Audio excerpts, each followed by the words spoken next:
a charlar un poquito sobre lo que son las sinapsis, ¿sí? ¿Qué es una sinapsis? ¿Cuáles de las sinapsis se utilizan neurotransmisores? ¿Qué son los potenciales electrotónicos que ya los vieron en las primeras clases? Y específicamente vamos a hablar de lo que es la sinapsis neuromuscular con todos sus pasos, sus neurotransmisores, ¿sí? Entonces, avancemos un poquito. ¿Qué es una sinapsis? La sinapsis es la forma que tienen las células de comunicarse la información que traen. Desde una célula presináptica a otra postsináptica, que es la que recibe la información, y dependiendo de qué tipo de estructura tenga esa sinapsis, va a haber un espacio, una hendidura sináptica que la separe o no. Entonces se podría decir que sinapsis es ese sitio de contacto estrecho entre dos neuronas o entre dos células, o entre una neurona y un músculo, o entre una neurona y un órgano efector, como puede ser, por ejemplo, una glándula, ¿sí? Toda información llega por una célula o membrana presináptica y la recibe una membrana postsináptica, y dependiendo de la sinapsis que sea, va a tener o no un espacio que lo separe. En el caso de las sinapsis químicas, ese espacio o hendidura sináptica va a ser mucho más grande que en el caso de las eléctricas. Y eso lo que les va a conferir es mayor o menor velocidad en la transmisión de la información. Si hablamos de sinapsis entre dos neuronas, las sinapsis pueden ser axodendríticas, o sea, entre el axón y la dendrita de la célula que sigue. Puede ser axosomática, la zona de contacto estaría siendo el axón con el cuerpo de la otra célula que sigue, u axónica, donde los dos axones se tocarían, ¿sí? Hay un cuarto tipo de sinapsis que es la dendrodendrítica. Por supuesto, entre dendritas de una y otra célula continua.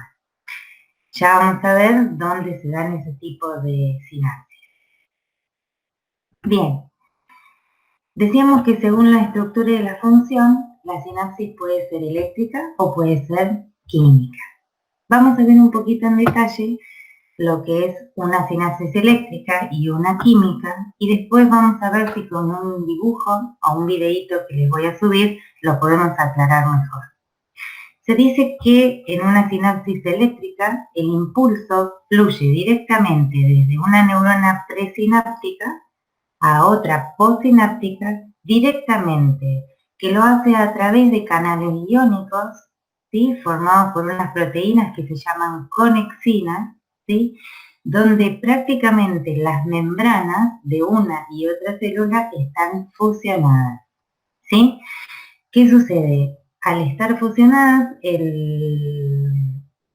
la información que viene o el impulso eléctrico que viene de una célula se transmite directamente a través de los canales iónicos.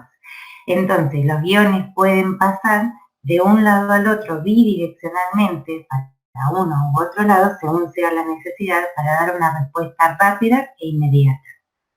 ¿Dónde se encuentran este tipo de sinapsis? Recién hablábamos de las dendrodendríticas, en el sistema nervioso central, donde el flujo de información tiene que ser siempre muy rápido y bidireccional, en el músculo cardíaco, donde ya lo vieron en las clases anteriores con Virginia, y en el músculo liso visceral hay uniones comunicantes que hacen que las células funcionen como un sinsitio todas a la vez, y que la información pase rápidamente por esos canales. Ese tipo de músculo, tanto el cardíaco como el liso visceral, se vale de este tipo de sinapsis para pasarse la información, ¿sí? Entonces acá tienen un detalle de lo que son las uniones gap o esos puentes comunicantes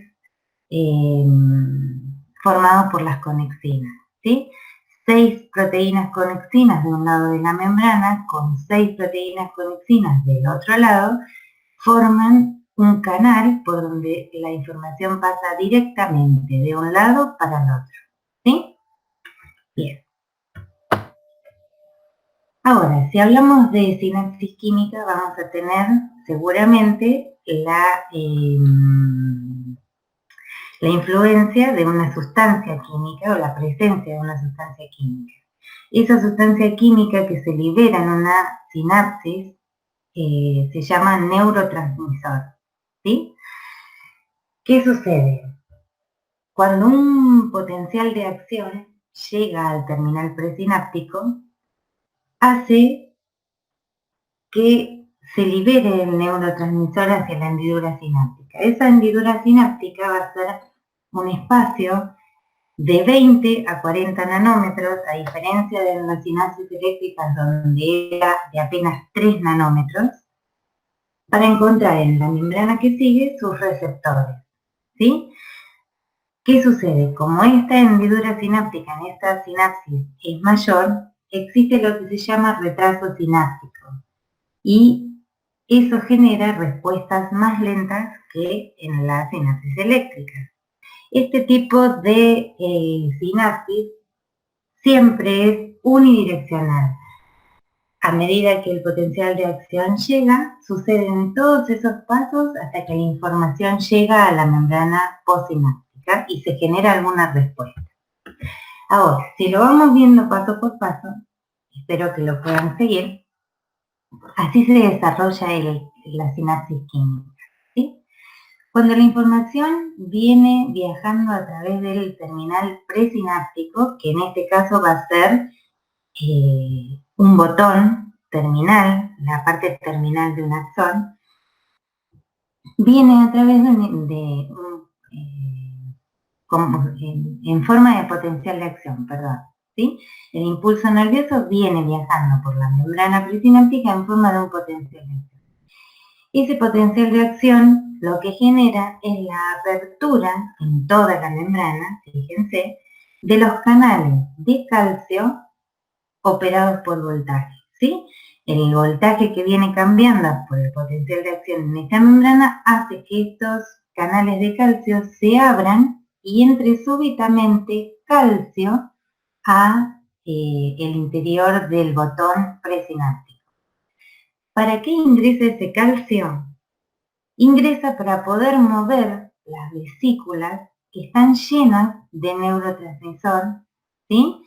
Porque se va a unir a una proteína que lo que va a hacer es empujar a estas vesículas llenas de neurotransmisor para que se fusionen con la membrana del terminal presináptico y liberen por exocitosis el neurotransmisor hacia la hendidura sináptica, ¿sí? ¿Qué sucede después de ese hecho? En la membrana postsináptica van a haber receptores. ¿Para qué? Para ese neurotransmisor que estaba liberado. Ese neurotransmisor va a unirse de diferente manera a los receptores, ¿sí? Si el receptor es ionotrópico, lo que va a hacer el neurotransmisor es actuar como ligando en el canal específico, en el canal que actúa como receptor, y ese canal se va a abrir, ¿sí? Los canales ionotrópicos se abren siempre para que pasen los iones. Ahora vamos a ver un poquito más adelante qué sucede cuando ingresa uno u otro ion a la terminal postsináptica. Entonces, ese neurotransmisor se une a un determinado canal, cambia su conformación y lo abre para que ingrese algún ion. Si el ion que entra es el sodio cambia la polaridad de esa célula entrando cargas positivas y genera un cambio en ese potencial que se llama potencial postsináptico excitatorio. Como las cargas que entran son positivas, el potencial en la membrana postsináptica va a ser excitatorio.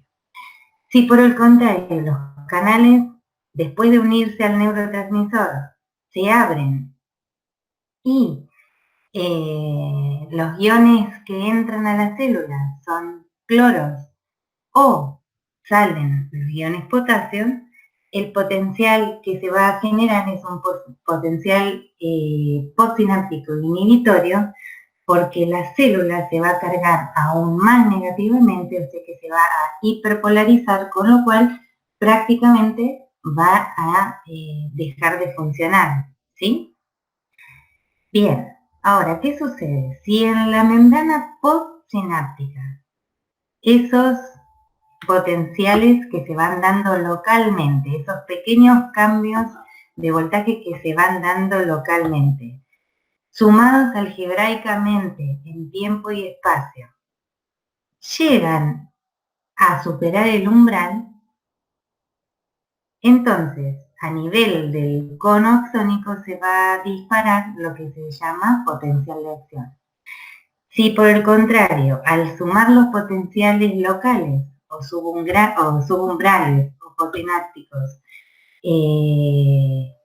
ese valor no supera los 15 milivolts que tienen que pasar desde el potencial de membrana al umbral, entonces el potencial de acción no se dispara y la célula queda hiperpolarizada o inhibida.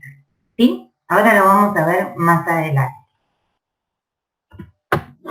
Acá tienen todos los pasos que vimos recién. ¿Sí? Cuando hablábamos de tipos de receptores, hablábamos de receptores, yo les nombré ionotrópicos, ¿sí?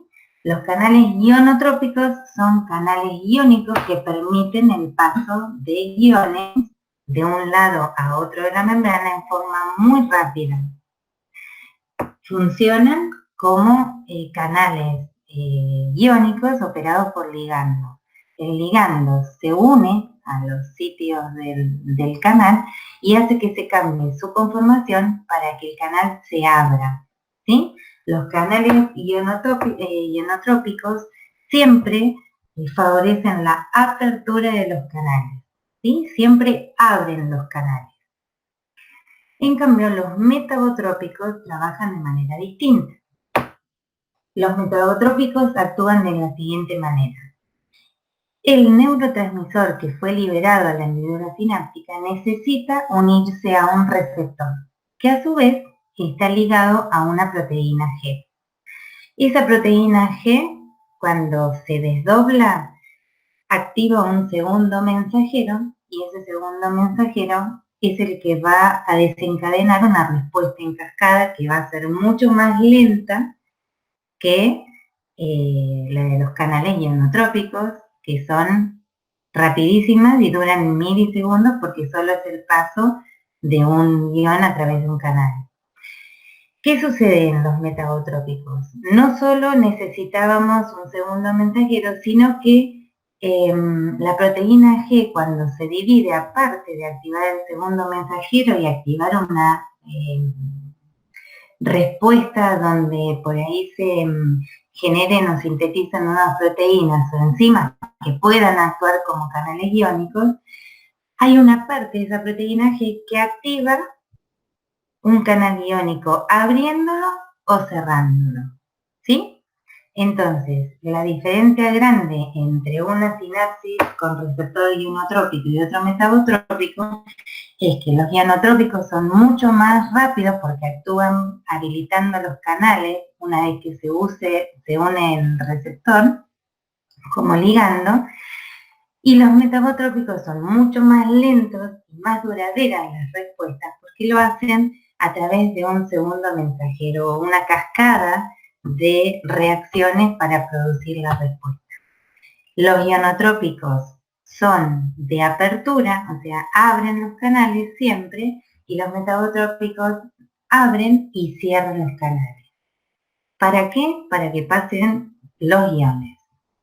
Entonces, ¿Qué sucede? Si cuando se une el neurotransmisor a su receptor desencadena la apertura de los canales de sodio, ingresa sodio rápidamente a la célula postsináptica y se produce una despolarización transitoria que genera el postsináptico excitador. Ya lo dijimos, lo estamos repasando. Si por el contrario la unión del neurotransmisor con su receptor desencadena la apertura, ya sea de los canales de cloro para que ingresen cargas negativas a la célula, o para que salga potasio de la misma célula, entonces se va a producir una hiperpolarización que va a alejar a la membrana de su umbral, va a hacer que la célula se inhiba y por eso va a desencadenar un potencial postsináptico inhibidor. Dijimos que la generación del potencial de acción va a depender de la suma algebraica de los potenciales locales, ¿sí? Pero también va a depender de la distancia a que esa sumatoria se encuentre del cono axónico. Recuerden que la mayor cantidad de canales operados por voltaje de sodio se encuentran en el cono axónico, ¿sí? Entonces, quizá un potencial de acción excitatorio no alcance para llegar acá, a ver si lo pueden ver. Quizá un solo potencial excitatorio no alcance para llegar al umbral, pero si yo aplico, a ver si en la próxima filmina lo pueden ver, si yo aplico varios, fíjense los estímulos, ¿sí? Yo aplico a una misma neurona o a una misma membrana postsináptica varios estímulos que pueden sumarse en el espacio, ¿sí? Fíjense, se pueden ir sumando. Si esa sumatoria lo que hace es llegar al umbral, se va a disparar el potencial de acción que una vez que se dispara, recuerden que cumple la ley de todo o nada y se va a diseminar por toda la membrana, ¿sí? ¿Qué sucede? Estos potenciales también pueden sumarse no solo espacialmente, sino temporalmente. Yo puedo estimular en el mismo punto varias veces a una neurona, ¿sí? Y si esos estímulos sumados en el tiempo superan el umbral, van a disparar un potencial de acción, ¿sí? Ahora, fíjense, vamos a repasar acá. Yo puedo tener un solo potencial excitador o puedo tener muchos potenciales excitadores en distintas partes de la membrana y sumarlos espacialmente. Este de acá, con este de acá, con este de acá. Si sumados superan el umbral, disparan el potencial de acción, ¿sí? Si yo intento sumar los potenciales inhibidores, ¿sí? Solamente los inhibidores, siempre la respuesta va a ser de inhibición. Yo voy a alejar cada vez más al potencial de membrana en reposo de la célula de ese umbral que le va a posibilitar disparar el potencial de acción, o sea que la célula siempre va a estar inhibida. Pero yo puedo sumar potenciales excitadores con potenciales inhibidores y si los excitadores son más en número o más fuertes que los inhibidores, quizá pueda llegar a ese valor umbral y dispararlo, ¿sí? Ahora, si solamente estoy sumando un potencial de acción excitador y un potencial postsináptico excitador y uno inhibidor, como se suman algebraicamente, uno que es positivo, uno que es negativo, no va a haber, la respuesta va a ser nula y desde ya no se va a disparar el potencial de acción, ¿sí? Fíjense en este cuadro es de Guyton. Quizás 4 estímulos aplicados no generen la diferencia que yo necesito de menos 70 a menos 40, menos 50, que es donde está el umbral, 8 estímulos u 8 sinapsis genere un potencial mucho más tranquilo. Ahora, si yo aplico la suficiente cantidad de descargas en un mismo punto, el potencial final va a ser un potencial de acción que se dispare como los que ya venimos viendo. ¿Sí? Fíjense que la curva cambia por acá cuando se supera el umbral, que casi siempre son 15 o 20 milivolts de diferencia respecto del potencial de membrana en reposo. Bien, entonces, como repaso, lo que tienen es que los potenciales postsinápticos, potenciales locales o potenciales electrotónicos terminan siendo lo mismo, ¿sí? Son potenciales locales que se dan a nivel del cuerpo y de las dendritas, ¿sí? Que por sí solos no se propagan porque son subumbrales, siempre están debajo del valor umbral, que se cree que dice que son pasivos porque no cambia la polaridad de la membrana. Lo que se cree es que hay pequeñas variaciones del potencial de membrana en reposo, ¿sí? Que nunca llega a ser lo suficientemente fuerte o grande como para desencadenar o despolarizar del todo a la membrana, ¿sí? Pero que son sumables en el tiempo y en el espacio, lo que les explicaba recién, ¿sí? Su amplitud varía, decrece en el tiempo y el espacio si no se suman, ¿sí? Y este tipo de potenciales puede ser PIPs o PEPs. Pueden ser potenciales hiperpolarizantes que nunca van a desencadenar un potencial de acción sumándose porque siempre van a alejar a la membrana de su valor de reposo, o pueden ser despolarizantes. Despolarizantes o PEPs, que son potenciales excitatorios postsinápticos, ¿qué significa? Que si yo los sumo en tiempo y espacio y se superan el umbral, se va a dar el potencial de acción. ¿Sí? Esto es un poco más de lo que vimos recién. Entonces, rápidamente repasamos sinapsis eléctrica, sinapsis química. La eléctrica, la información pasa directamente desde la neurona presináptica a la postsináptica a través de uniones GAP, que son uniones, que son canales iónicos formados por una proteína que se llama conexina. ¿Sí? Esperen que perdí el cursor. Ahí está. ¿Sí? Las conexinas de un lado de la membrana con las del otro lado se fusionan, forman un canal iónico y la información fluye bidireccionalmente de un lado al otro. ¿Sí? Bien, las sinapsis químicas, estas dijimos, perdón, que se daban a nivel del sistema nervioso central, a nivel del músculo liso visceral y del músculo cardíaco. El resto de las sinapsis del cuerpo humano, ¿sí? Son químicas. Entonces, dependiendo del neurotransmisor que yo tenga inmerso en las vesículas, va a ser el tipo de reacción que se genere del otro lado, ¿sí? Pero básicamente, cuando llega un potencial de acción, se abren o habilitan los canales de calcio operados por voltaje. Ese calcio que ingresa a la célula presináptica empuja por la gran fuerza electromotriz que tiene las vesículas de neurotransmisor, que contienen el neurotransmisor hacia el bordecito de la membrana.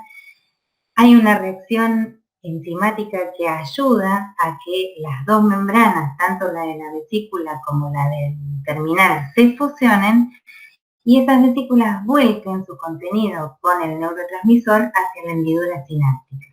¿Para qué se vuelca acá? Para que a nivel de la estructura postsináptica se activen receptores que puedan abrirse para el paso de determinados iones y generar una respuesta. Si los canales que se abren, los receptores que se abren, habilitan el paso del sodio, la membrana se va a despolarizar localmente y generará un un potencial postsináptico excitador. Si esos potenciales postsinápticos excitadores se suman y superan el umbral, a nivel de la membrana postsináptica se va a desencadenar un potencial de acción que se va a transmitir por toda la membrana. Si por el contrario los receptores, ¿sí?, o los canales que se abrieron de este lado de la membrana habilitan el ingreso de cargas negativas de aniones como es el cloro o la salida de iones potasio, el interior de la membrana se va a ver más negativo, hiperpolarizado, y por más de que yo sume esos potenciales inhibitorios, nunca voy a generar un potencial de acción. Ahora, si por el contrario, algunos canales habilitaron el paso de sodio, otros de cloro y otros de potasio, y se generaron los dos tipos de potenciales postsinápticos, tanto excitatorios como inhibitorios, y yo los sumo en esa misma célula en tiempo y espacio y supero el umbral, se dispara el potencial de acción. ¿Sí? Bien. Ahora dijimos que se liberaban en la hendidura sináptica neurotransmisores. ¿Qué son los neurotransmisores? Son sustancias químicas que están sintetizadas en el cuerpo de la neurona y empaquetadas en vesícula dentro de los terminales nerviosos, ¿sí?, y que cuando se liberan permiten la transmisión de impulsos nerviosos. Hay más de 50 neurotransmisores, ¿sí? Hay algunos que se llaman neurotransmisores de moléculas pequeñas, que son por lo general aminas, aminoácidos, sustancias chiquitas que lo que van a generar son respuestas rápidas. Y hay otros neurotransmisores que son péptidos, neuropéptidos de acción lenta, que son sustancias mucho más grandes que generan respuestas más duraderas, pero más lentas. Inútil es que viéramos la cantidad de neurotransmisores en esta clase que existen, porque a medida que vayamos avanzando en las clases, van a ir pudiendo aprender cada neurotransmisor como corresponde con sus determinadas actividades. En todos los sistemas del cuerpo donde haya una sinapsis química, va a haber liberado un neurotransmisor. Y de cada neurotransmisor en su momento iremos hablando en profundidad, ¿sí? Pero a grandes rasgos, dentro de los neurotransmisores de moléculas pequeñas, encontramos uno que vamos a ver hoy en esta clase, que es la acetilcolina, y que es el responsable, es un neurotransmisor que actúa tanto como excitador como inhibidor, y que trabaja en el músculo esquelético durante la estimulación para la contracción, o sea que hoy nos vamos a ocupar, la noradrenalina, el GABA, que es el ácido gamma-aminobutírico, el glutamato, la serotonina, la dopamina. ¿Qué sucede? Todos estos son aminas y aminoácidos, neurotransmisores que tienen un montón de funciones, algunos excitadores y otros inhibidores sobre el sistema nervioso central y sobre el resto del cuerpo también, ¿sí? Entonces, como muchos de estos neurotransmisores se ocupan de la memoria, del aprendizaje, de las emociones, ¿sí?, algunos excitando y otros inhibiendo, cuando hay desequilibrio a nivel de ellos, ¿sí?, de los neurotransmisores, se producen las enfermedades mentales, como por ejemplo la esquizofrenia, la depresión, y también enfermedades, ya lo vamos a ver porque tienen influencia desde lo motor, como por ejemplo son la esclerosis lateral amiotrófica, que son, o enfermedad de Parkinson, son todas enfermedades ligadas a la ausencia o disminución de estos neurotransmisores a nivel central, ¿sí?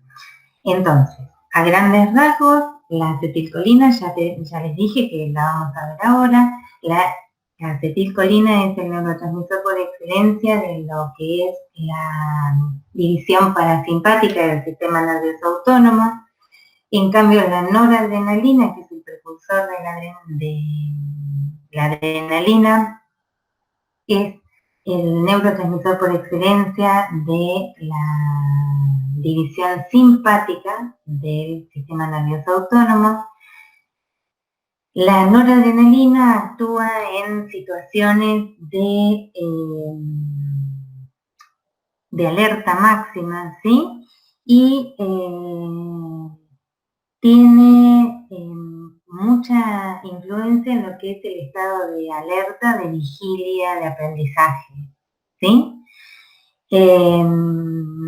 Es una catecolamina que está secretada por las glándulas suprarrenales. El GABA es el principal inhibidor del sistema nervioso central. Tiene que ver con trastornos del sueño y trastornos de la alimentación, ¿sí? Y esperen un poquito, algo les quería decir.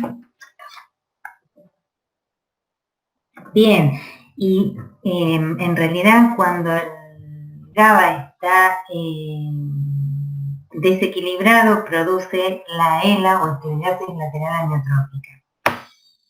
El glutamato es por excelencia el neurotransmisor más abundante del sistema nervioso central. También tiene que ver con el aprendizaje y la memoria. De hecho, me olvidé de decirles que la acetilcolina está muy por debajo sus niveles, o hay mucho deterioro cuando se da la enfermedad de Alzheimer, ¿sí? Y en la miastenia gravis también. Ya de a poquito vamos a ir viendo cuáles son estas patologías y entender un poquito más cómo funcionan, ¿sí? Si la miastenia gravis es una enfermedad neuromuscular que tiene su mayor problema en la transmisión de ese neurotransmisor en la placa motora.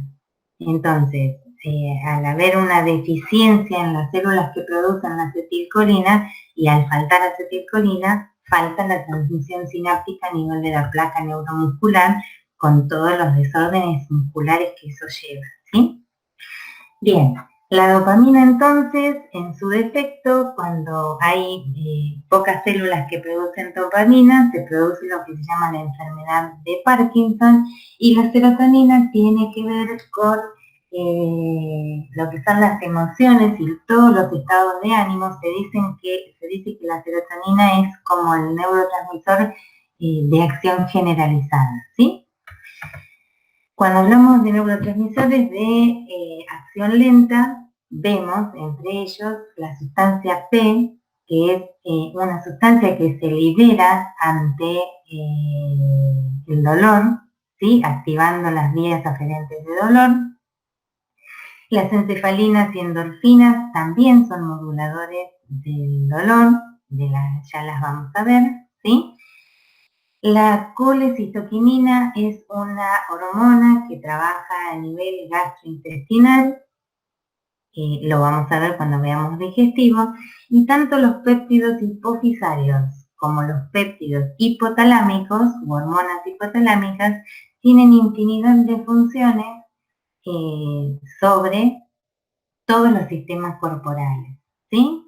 La vasopresina o hormona antidiurética tiene un papel muy grande dentro de lo que es la regulación de la presión arterial, ¿sí?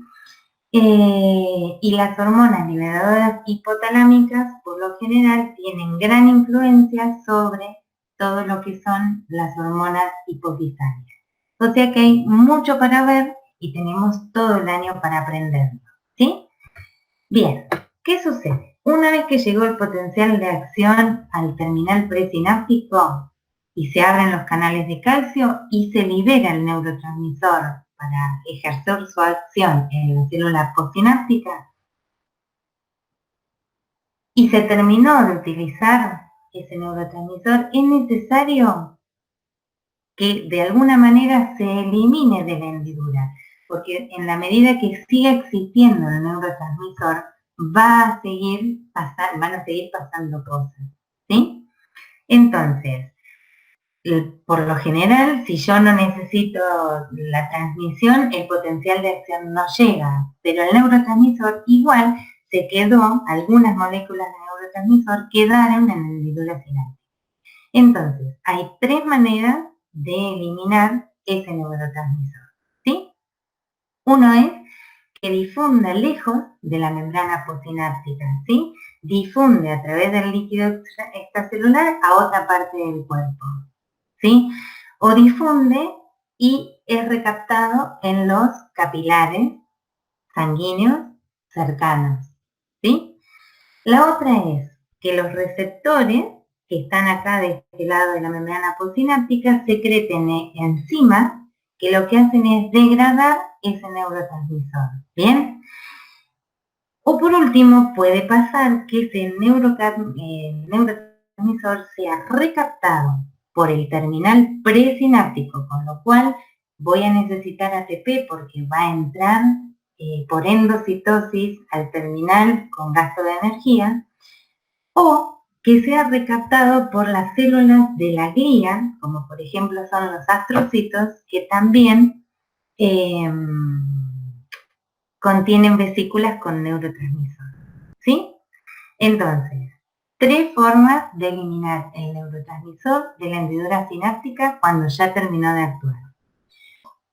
O difunde lejos y hacia los capilares, o es recaptado hacia el terminal presináptico o hacia células de la glía, o es degradado enzimáticamente por enzimas que secretan los receptores de la membrana postsináptica. ¿Bien? Entonces ahora, dicho esto, vamos a ver lo que son las sinapsis neuromusculares. La sinapsis neuromuscular es la sinapsis entre los axones de las motoneuronas, de las neuronas motoras, y las fibras musculares esqueléticas, ¿sí? El cuerpo de estas motoneuronas está dentro del asta anterior de la médula espinal y en el tronco del encéfalo. Y los nervios que transmiten, o sea, los axones de esos cuerpos neuronales que están en el asta anterior de la médula, son los nervios motores que llevan desde el sistema nervioso central a los músculos las señales, ¿sí? Veamos una foto. Dijimos entonces que la neurona o motoneurona que está en el asta anterior de la médula se llama motoneurona. Su axón es el nervio motor que va a hacer sinapsis con las fibras musculares esqueléticas para transmitir la información, ¿sí? ¿Qué sucede? Se llama unidad motora a esto mismo, ¿sí? Es una neurona motora con su axón recubierto de la vaina de mielina para que transmita más rápidamente, y todas las uniones con una fibra muscular, ¿sí? O sea, una neurona con el conjunto de todas las fibras musculares a las que estimulan se llama unidad motora, ¿sí? En este caso hay una unidad motora y en este caso hay 3 unidades motoras. ¿Por qué? Porque hay 3 neuronas que contactan con diferentes fibras musculares del mismo músculo, ¿sí? Entonces, haciendo un poquitito de repaso rápidamente, y si recordamos, hay 3 tipos de unidades motoras o fibras musculares, ¿sí? Hay fibras lentas, fibras rápidas o fibras intermedias, ¿sí? Se las puse de rojo, ¿por qué? Porque las fibras lentas son las fibras oxidativas, las fibras rojas, las que tienen alto contenido de mioglobina y de mitocondria. Entonces, ¿qué sucede con estas fibras? Por lo general, las fibras lentas son fibras chiquitas, ¿sí? Que requieren de motoneuronas pequeñas, porque son pequeñas, donde la velocidad de conducción es lenta, y si la velocidad de conducción es lenta y las motoneuronas son pequeñas, yo voy a necesitar reclutarlas muy frecuentemente para que generen fuerza, ¿sí? Porque su fuerza es baja, ¿sí? Entonces, recuerden que en la escala de reclutamiento se reclutan siempre desde las fibras lentas a las rápidas, ¿sí? Cuando yo necesito alguna actividad y necesito mucha intensidad, voy a reclutar primero las fibras lentas, después las rápidas resistentes a la fatiga y por último las fibras rápidas, ¿bien? Entonces, a diferencia de las fibras lentas, que se acuerdan que componían los músculos cortitos, los músculos posturales, los que sostenían una actividad a lo largo del tiempo, con mucha resistencia. A diferencia de ellas, tenemos las fibras rápidas. Las fibras rápidas tenían una motoneurona grande que inerva a la fibra muscular, con lo cual la velocidad de conducción va a ser muy rápida, no voy a tener reclutamiento porque la fuerza que ejerce es muy alta, ¿sí? Y a estas fibras las vamos a utilizar para actividades que requieran más explosión, ¿sí? Más fuerza, más rapidez. Pero ¿qué sucede? Se agotan rápidamente, ¿sí? Son rápidamente fatigables. Entonces, recuerden, motoneuronas pequeñas para las fibras lentas, motoneuronas muy grandes para las fibras rápidas. El tema es que estas son muy resistentes a la fatiga, las lentas, por la cantidad de oxígeno que tienen sobre todo, y las rápidas tienen una fuente más rápida de energía que es el glucógeno, con motoneuronas más grandes, se contraen muy rápido porque su velocidad de conducción es rápida, hacen mucha fuerza y se reclutan poco porque se reclutan prácticamente al final si se necesitan. Las rápidas resistentes a la fatiga son unas intermedias entre las lentas y las rápidas fatigadas, ¿sí? Vendrían a ser las fibras 2A que vieron en las clases anteriores de músculo.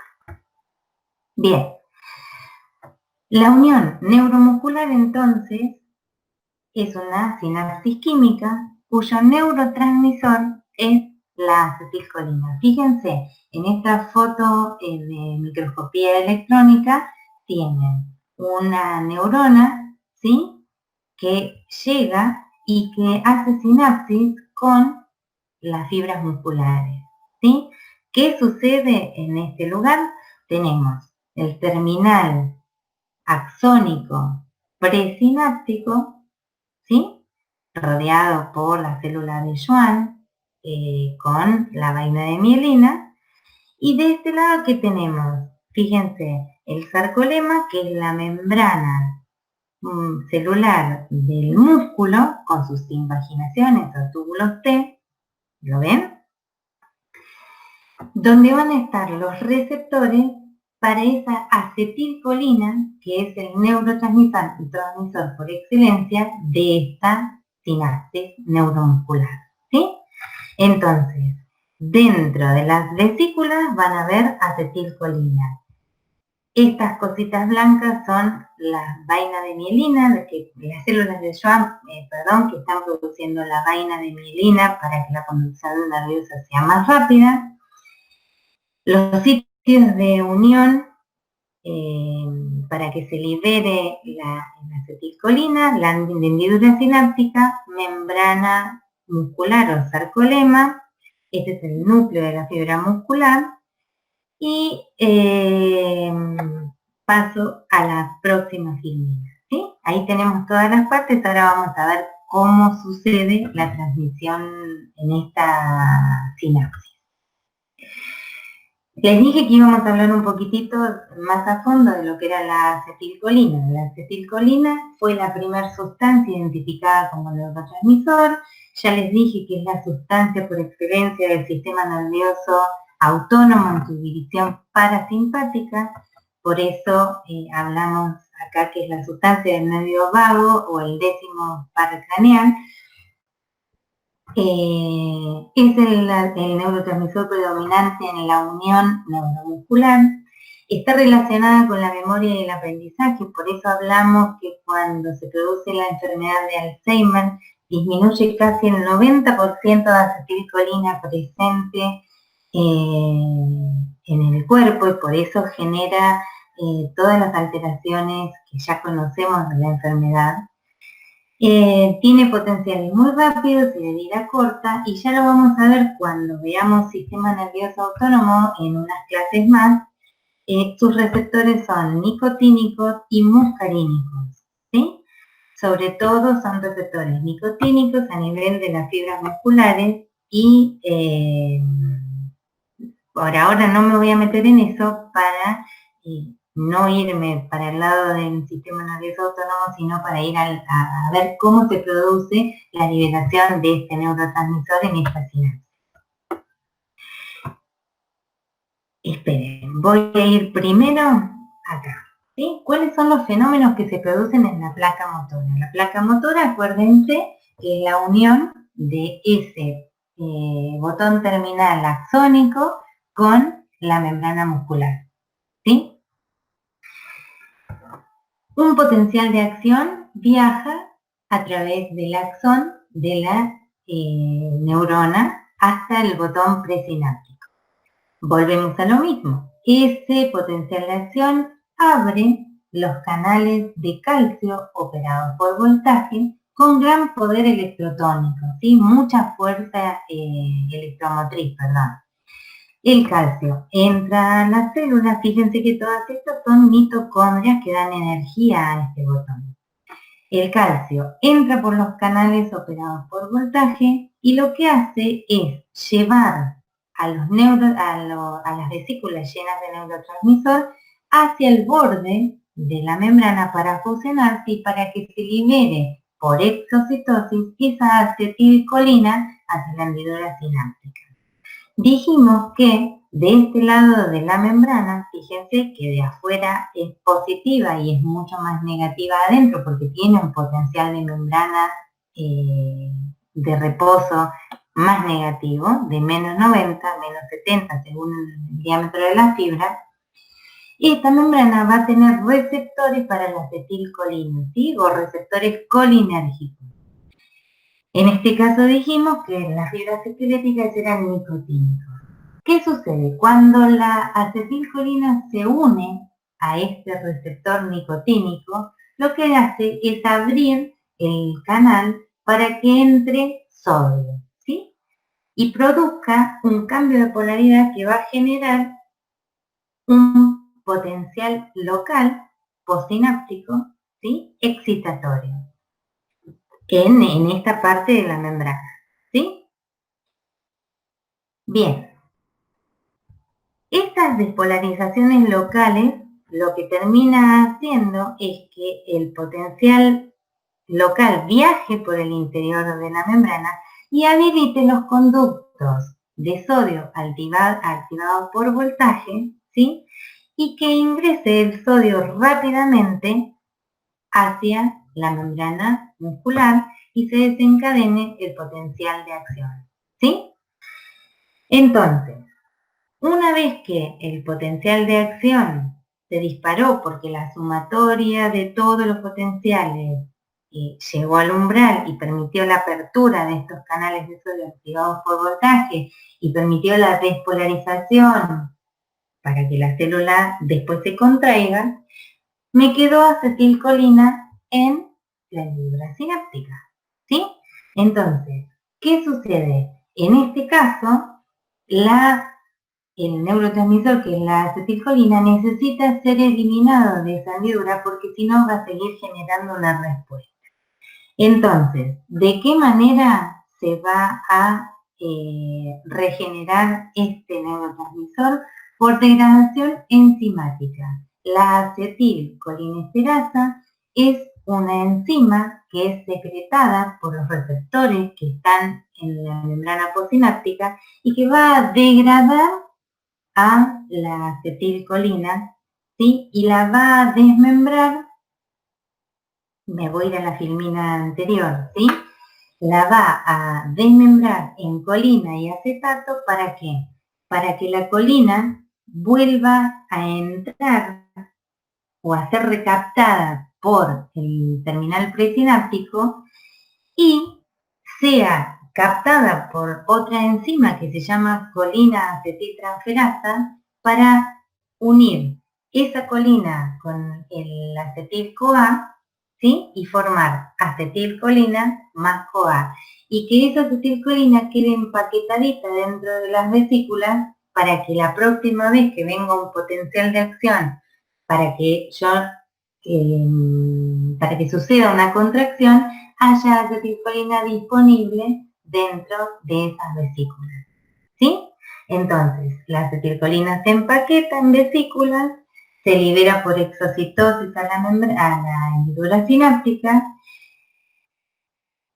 dentro de la hendidura sináptica se une a sus receptores para ejercer la acción, ¿sí? Y lo que sobra es degradado por la acetilcolinesterasa a colina y acetato. Vuelve de regreso al terminal presináptico y vuelve a ser empaquetado. ¿Se entiende? Entonces, hasta acá estaríamos con la clase de hoy.